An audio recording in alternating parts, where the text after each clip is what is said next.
السلام عليكم ورحمة الله. بزاف ديال الناس ما كيفرقوش بين الجني العاشق وبين الثقاف.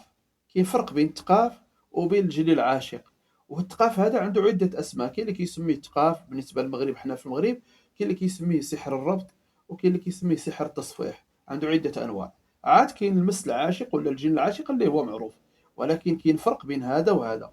كيختلفوا في الأعراض وكيختلفوا حتى بعض العلامات وبعض المهمات كيكونوا مكلفين بهم.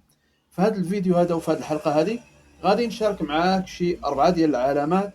إلا عندك هاد العلامات عرف راك مثقف، إلا عندك هاد العلامات عرف راه عندك مصفح، إلا عندك هاد العلامات الربعة عرف راه عندك سحر الربط. وهاد الحلقة هذه خاصة الرجال. الحلقة الجاية إن شاء الله تعالى غتكون للنساء بإذن الله تعالى، حيت كاين أعراض ديال الرجال كتختلف على أعراض ديال النساء بالنسبة للثقاف ولا سحر الربط. هاد الحلقة هذه خصصها غنتكلم فيها على أعراض اللي كتكون عند الرجال، ولو تكون متزوج وعندك هاد العلامات راه يكون من علامات الربط. أما الحلقة القادمة غنتكلموا فيها على الربط عند النساء أو الإثقاف عند النساء. أول علامة اللي كتكون هاد العلامات هادو باش تعرف راسك أن عندك الربط، وهو كيكون عندك الفشل عند الجماع. يكون عندك الفشل عند الجماع، كتكون عادي في الزنقة، تكون عادي نورمال، ما عندك حتى شي مشكلة، ولكن غير كتجي كتبي يعني تجامع الزوجة ديالك في الحلال يكون عندك يعني الفشل، كتفشل.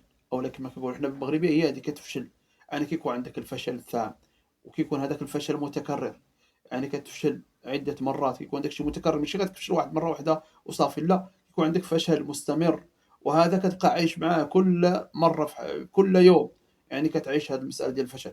مجرد كتقرب للزوجة ديالك كيجيك هذاك الفشل، فشل في الجماع. هذه الأولى. الحاجة الثانية كتكون عندك واحد واحد الرغبة كتكون عندك يعني تكون بعيد على الزوجة، كتكون عندك الرغبة أنك تجي عند الزوجة ديالك، ولكن غير كتوصل الزوجة ديالك وكتوصل هذيك اللحظة ولا ديك العلاقة بينكم، هذيك الرغبة كتمشي، الرغبة كطير، صافي كتمشي منك هذيك الرغبة ديال الجماع أو ديك الرغبة الجنسية، يعني للزوجة ديالك كتختفي. كما قلنا تقدر تكون عادي، تكون خدام وتكون باغي انك يعني تكون عندك هذيك الرغبه، تكون باغي انك تعاشر الزوجه ديالك، ولكن غير كتجي ديك اللحظه هذيك الرغبه كطير وكتمشي. هذه العلامه الثانيه.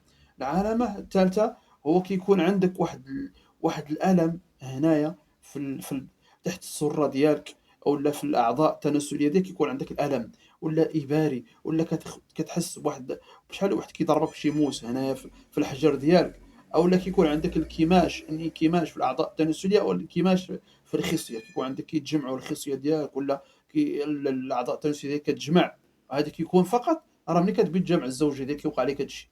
عارف هذا حتى هو راه من السحر التصفيح ولا الثقافه. العلامه الرابعه وهو كيكون عندك الشرود الذهني، يعني كتسهى ولا كيجيك النعاس.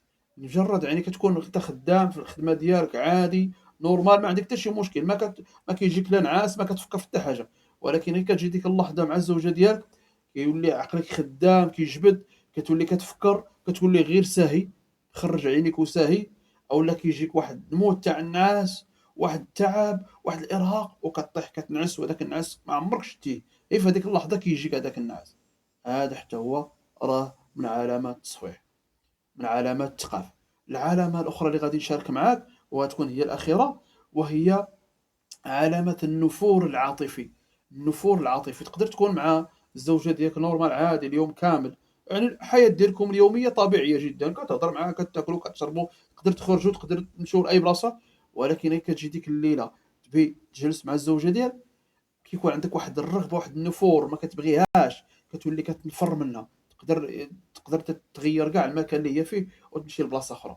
يعني كيكون عندك كتحس بواحد النفور تجاه هذاك الشخص اللي حداك، رغم انك كنتي معاه نورمال، راك خرجتوا يلاه دخلتوا من الزنقه تعشيتوا على برا، ولا دخلتوا ولا مشيتوا تساليتوا ولا هذا، او كنتوا كتضحكوا كتلعبوا، ولكن في هذيك اللحظه كتحس ان خاطرك تبدلات والمزاج ديالك تغير، ولا كتكون عندك واحد النفور منها بزاف. هذا عرفه حتى هو راه من الثقافه. اذا هذه المعلومه شاركتها معك. الا كانت عندك انت ولا شي زوجه سمعت هذا المقطع وهذه الاعراض كاين عند الزوج ديالها، انصحكم تعالجوا نفسكم بالرقيه. راه هاد الاعراض كلكم اللي قلت لكم راه غدير فحوصات طبيه، راه هذا الشيء كله اللي قلت لك راه انت ممكن درتي فحوصات طبيه دوزتي درتي التحليلة درتي كلشي، والطبيب كيقول لك راه عندك ما عندك أنت راه عادي ما عندك حتى حاجة، يمكن لك تعيش حياتك الطبيعية مع الزوجة ديالك ما فيها حتى شي مشكل، ولكن كيوقع لك كاع هادشي اللي قلت لك. اعرف هادشي لو إلا كيوقع لك، عارفه راه من المس من الجن. أشنو هو العلاج ديالك؟ العلاج ديالك 3 د الحوايج: الرقية الشرعية، الحجامة، والأبخرة الخلطات ولا الأبخرة اللي كتكون كتناسب الثقافة اللي كتفكوا. وهذا سبق وشاركته معكم في الحلقات اللي دازوا، وكتدخل لهاد القناة هادي وغتلقى هاد المقاطع تكلمت فيهم على البخور ديال فك الثقاف والرقية وهاد الأمور هادو، تقدر تتبعهم إن شاء الله تعالى.